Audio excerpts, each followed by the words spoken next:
and welcome back to your channel House to Home.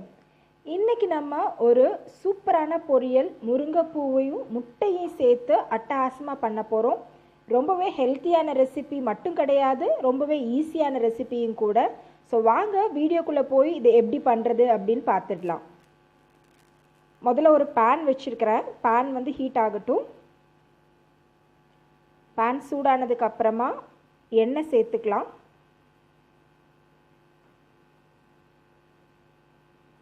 எண்ணெய் சூடானதுக்கு அப்புறமா கடுகும் ஒரே ஒரு காஞ்ச மிளகாவும் கிள்ளி போட்டுக்கலாம்.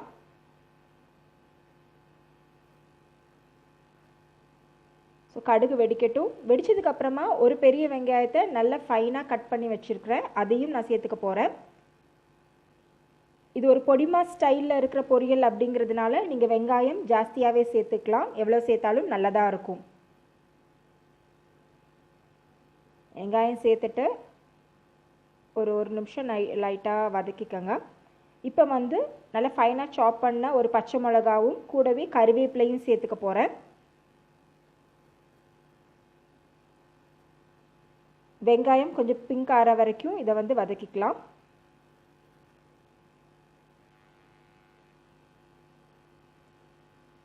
ஸோ வெங்காயம் இப்போ ஓரளவுக்கு வதங்கிடுச்சு. இதோட ஒரு 2 கப் அளவுக்கு முருங்கைப்பூ நான் இப்போ சேர்த்துக்க போகிறேன். முருங்கைப்பூ ரொம்பவே ஹெல்த்தியானது தான். முருங்கை இலையில எந்த அளவுக்கு சத்து இருக்குதோ அதே மாதிரி முருங்கைப்பூலையும் இருக்குது.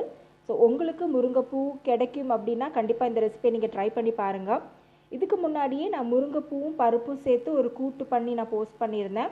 அந்த எபிசோடை நீங்கள் மிஸ் பண்ணியிருந்தீங்கன்னா அதோட லிங்க் கீழே டிஸ்கிரிப்ஷன் பாக்ஸில் இருக்கும். ஸோ மறக்காமல் அதையும் செக் பண்ணுங்கள். கண்டிப்பாக அதையும் ட்ரை பண்ணி உங்களோட ரிவ்யூஸை என்கிட்ட ஷேர் பண்ணுங்கள். இப்போ முருங்கைப்பூ சேர்த்தாச்சு. குழந்தைங்கள்லேருந்து பெரியவங்க, அதுக்கப்புறமா ப்ரெக்னென்ட் லேடிஸ் எல்லாருமே இந்த ரெசிபியை தாராளமாக சாப்பிடலாம். பிகாஸ் அயன் ஜாஸ்தி.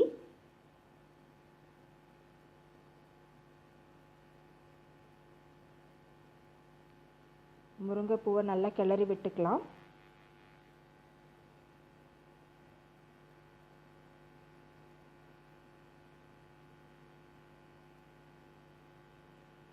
ரைஸுக்கு இந்த பொரியல் ரொம்ப நல்லாயிருக்கும். ஸோ இதோட இப்போ மசாலாலாம் நம்ம சேர்த்துக்க போகிறோம். நான் வந்து மஞ்சத்தூள், பெப்பர், அப்புறம் காரத்துக்கு தக்கன மிளகாத்தூள், இது 3 தான் சேர்த்துக்கிறேன். இதோடவே தேவையான அளவுக்கு உப்பு சேர்த்துக்கலாம்.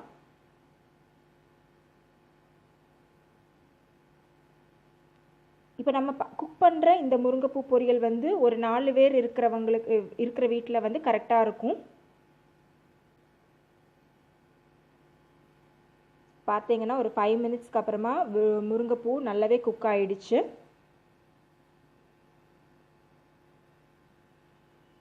பட் இந்த மாதிரி அயன் கண்டென்ட் இருக்கிற முருங்கைப்பூவாக இருந்தாலும் சரி, முருங்கை இலையாக இருந்தாலும் சரி, மதியமே சாப்பிடுங்க. அதுக்கு டைஜஷனுக்கு டைம் கொடுங்க. இப்போ வதங்கின இந்த முருங்கைப்பூவை கார்னராக ஒதுக்கிட்டு இதில் வந்து 2 முட்டையை நான் வந்து உடச்சி சேர்த்துக்கிறேன். நீங்கள் முட்டை சேர்க்க விருப்பப்படலை அப்படின்னா கொஞ்சம் தேங்காய் துருவலை சேர்த்து அப்படியே இறக்கிக்கங்க.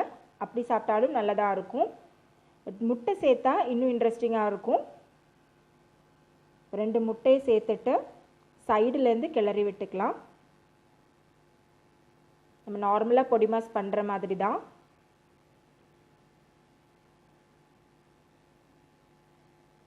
மெதுவாக முருங்கைப்பூவோடு சேர்த்து கிளறி நல்லா பொடி மாஸ்க்கு வறுக்கிற மாதிரி வறுத்துக்கலாம்.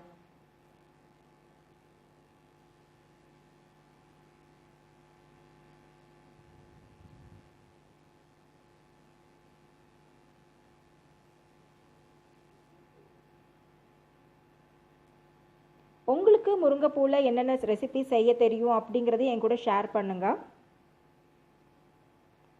இப்போ பார்த்தீங்கன்னா முட்டை நல்லா குக் ஆகிடுச்சு. எல்லாம் ஒன்றோட ஒன்று நல்லா சேர்ந்து எக்ஸலண்ட்டாக நம்ம பொரியல் வந்து ரெடி ஆகிடுச்சு. நல்ல உதிரியாக இருக்குது, பார்த்தாலே தெரியும். ஸோ இதில் ஒரு ஃபைனல் டச் கொஞ்சம் பெப்பர் பவுடர் மேலே தூவிக்கலாம். ஸோ அவ்வளோதான் நம்ம அட்டகாசமான முருங்கைப்பூ முட்டை பொரியல்.